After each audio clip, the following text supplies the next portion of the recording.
समुद्र मंथन की कहानी। भाग एक बार की बात है, शिवजी के दर्शन करने के लिए दुर्वासा ऋषि अपने शिष्यों के साथ कैलाश पर्वत जा रहे थे। मार्ग में उन्हें देवराज इंद्र मिले। इंद्र ने दुर्वासा ऋषि और उनके शिष्यों को भक्तिपूर्वक प्रणाम किया। तब दुर्वासा ऋषि ने देवराज इंद्र को आशीर्वाद देकर विष्णु भगवान का पारिजात पुष्प प्रदान किया। इंद्रासन के गर्भ में चूर देवराज इंद्र ने उस पुष्प को अपने ऐरावत हाथी के मस्तक पर रख दिया।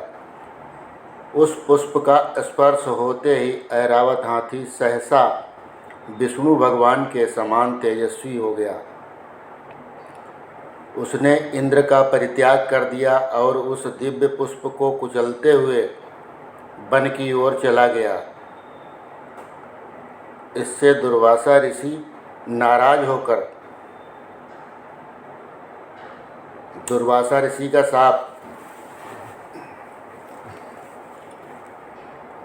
इंद्र द्वारा भगवान विष्णु के पुष्प का तिरस्कार होते देखकर दुर्वासा ऋषि के क्रोध की सीमा न रही।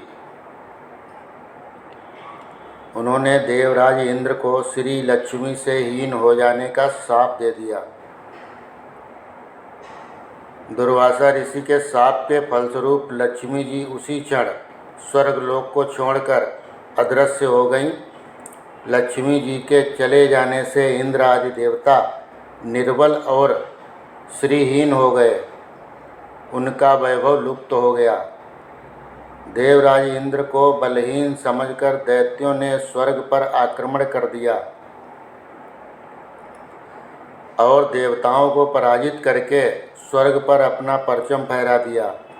तब इंद्र देवगुरु बृहस्पति और अन्य देवताओं के साथ ब्रह्मा जी की सभा में उपस्थित हुए। तब ब्रह्मा जी बोले, देवेंद्र भगवान भोग रूपी पुष्प का अपमान करने के कारण रुष्ट होकर भगवती लक्ष्मी तुम्हारे पास से चली गई। उन्हें पुनः प्रसन्न करने के लिए तुम भगवान विष्णु की कृपा दृष्टि प्राप्त करो। उनके आशीर्वाद से तुम्हें खोया वैभव पुनः प्राप्त हो जाएगा।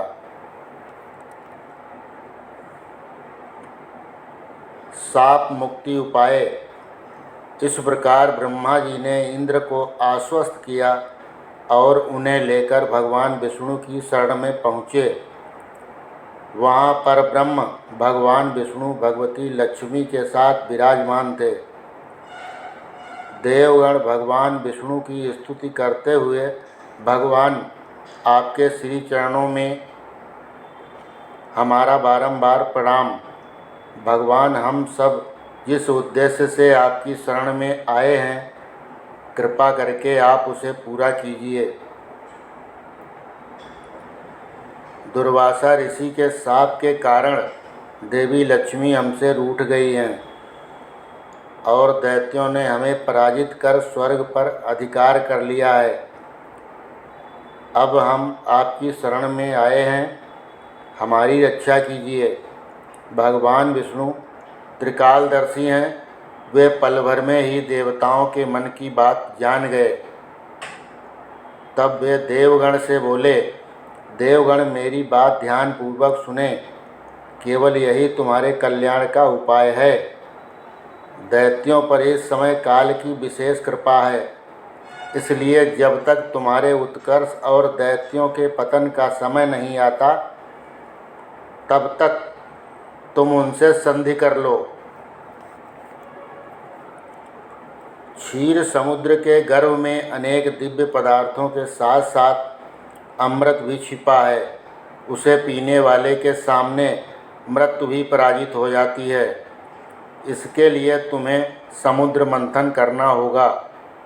यह कार्य अत्यंत दुष्कर है, अतः इस कार्य में दैत्यों से सहायता लो। कूटनीति भी यही कहती है कि आवश्यकता पड़ने पर शत्रुओं को भी मित्र बना लेना चाहिए। तत्पश्चात अमृत पीकर अमर हो जाओ। तब दुष्ट दैत्य तुम्हारा अहित नहीं कर सकेंगे। देवगण वे जो शर्त रखें उसे स्वीकार कर लें। यह बात याद रखें कि शांति से सब कार्य बन जाते हैं, क्रोध करने से कुछ नहीं होता। भगवान विष्णु के परामर्श के अनुसार इंद्र आदि देवगण दैत्यराज बलि के पास संधि का प्रस्ताव लेकर गए और उन्हें अमृत के बारे में बताकर समुद्र मंथन के लिए राजी कर लिया। समुद्र मंथन कथा।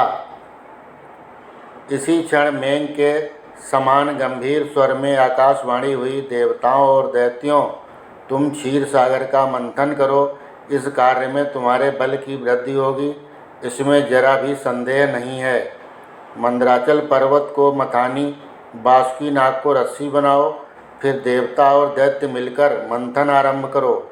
ये आकाशवाणी सुनकर सहस्त्रों दैत्य और देवता समुद्र मंथन के लिए उद्यत हो सुवर्ण के सदृश कांतिमान मंदराचल के घाट गए। वह पर्वत सीधा गोलाकार, बहुत मोटा और प्रकाशमान था। नाना प्रकार के रत्न उसकी शोभा बढ़ा रहे थे। चंदन, परिजात, नागकेसर, जायफल और चंपा आदि भांति भांति के वृक्षों से वो हरा भरा दिखाई देता था। मंदराचल पर्वत मुख्य लेख। मंदराचल पर्वत, उस महान पर्वत को देखकर संपूर्ण देवताओं ने हाथ जोड़कर कहा, दूसरों का उपकार करने वाले महाशैल मंदराचल, हम सब देवता तुमसे कुछ निवेदन करने के लिए यहाँ आए हैं, उसे तुम सुनो। उनके यों कहने पर मंदराचल ने देहधारी पुरुष के रूप में प्रकट होकर कहा, देवगण, आप सब लोग मेरे पास किस कार्य से आए हैं, उसे बताइए। तब इंद्र ने मधुर वाणी में कहा, मंदराचल, तुम हमारे साथ रहकर एक कार्य में सहायक बनो।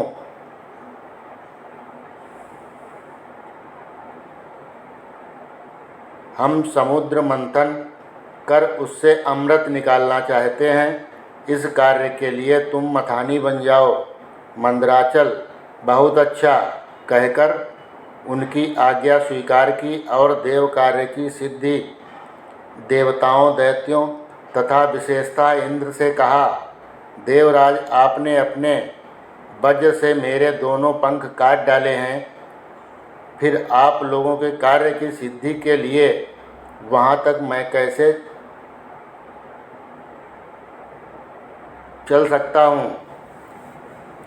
तब संपूर्ण देवताओं ने उस अनुपम पर्वत को क्षीर सागर तक ले जाने की इच्छा से उठा लिया, परंतु उसे धारण करने में समर्थ न हो सके। वो महान पर्वत उसी समय देवताओं और दैत्यों के ऊपर गिर पड़ा।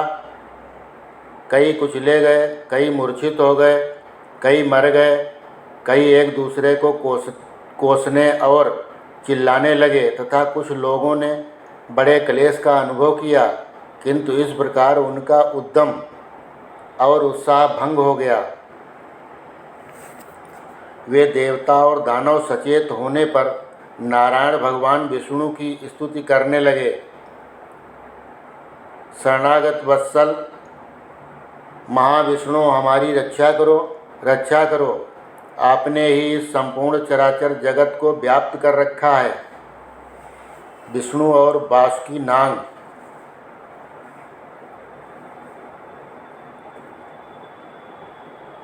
समुद्र मंथन। उस समय देवताओं का कार्य सिद्ध करने के लिए गरुड़ की पीठ पर बैठे हुए भगवान विष्णु सहसा वहाँ प्रकट हो गए। वे सबको अभय देने वाले हैं। उन्होंने देवताओं और दैत्यों की ओर दृष्टिपात करके खेल खेल में महान पर्वत को उठाकर गरुड़ की पीठ पर रख लिया। फिर देवताओं और दैत्यों को क्षीर सागर के उत्तर तट पर ले गए और पर्वत श्रेष्ठ मंदराचल को समुद्र में डालकर तुरंत वहाँ से चल दिए।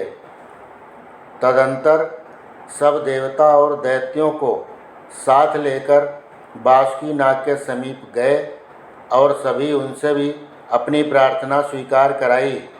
मंदराचल को मथानी और बासुकीनाग को रस्सी बनाकर देवताओं और दैत्यों ने क्षीर सागर का मंथन आरंभ किया।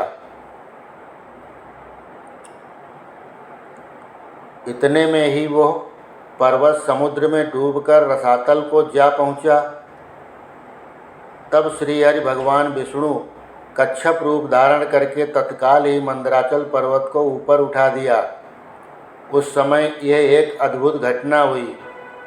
फिर जब देवता और दैत्यों ने मथानी को घुमाना आरंभ किया, तब वो पर्वत बिना गुरु के ज्ञान की भांति सुदृढ़ आधार न होने के कारण इधर उधर डोलने लगा। ये देख भगवान विष्णु स्वयं ही मंदराचल के आधार बन गए और उन्होंने अपनी चारों भुजाओं से मथानी बने उस पर्वत को भली भांति सुखपूर्वक घुमाने योग्य बना दिया। तब अत्यंत बलवान देवता और दैत्य एकीभूत हो अधिक जोर लगाकर क्षीर सागर का मंथन करने लगे।